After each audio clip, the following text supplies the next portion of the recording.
all of these crazy, outlandish, insane accusations. Wow, guys, big surprise. It turns out that a lot of them seem to be bullshit.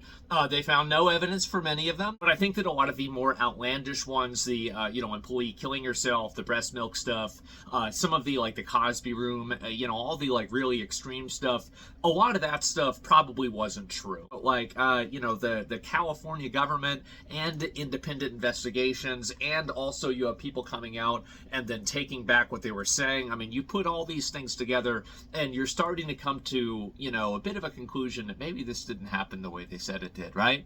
Today, we're going to talk about the revelations recently that have come out about the Blizzard sexual assault lawsuit, investigation, controversy, and everything that happened in 2021, 2022. Now, for anybody who was living under a rock, then Blizzard went under a completely cataclysmic level of accusations, things ranging from, like assault at the workplace causing an employee to kill themselves, from employees, allegedly stealing breast milk out of the, out of the employee refrigerator, and the implication, of course, is that they're drinking it like Homelander or something.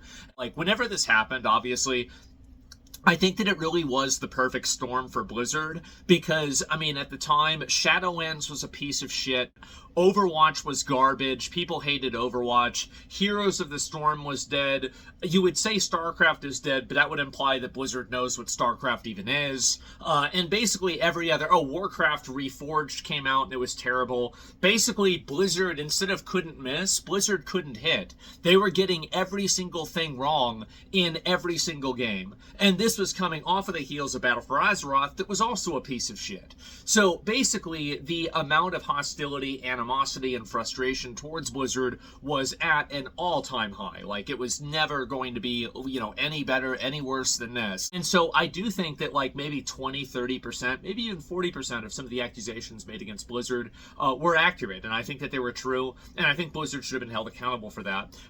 It was really just people saying this, right? There were no real pictures, there were no videos, there was no chat messages and anything that was leaked out or anything like that. It was just simply a, basically a he said, she said situation. And so I think that what happened now is that, we've had that happen, and now there are people that come forward and they do say, like, hey, I was taken advantage of, abused, etc. And because of the bad actions of seemingly the people in California and also Blizzard making these accusations or embellishing them seemingly, now it's going to be even harder for people that are legitimate to be taken seriously. And I think that's a very, very sad and bad thing to have happen.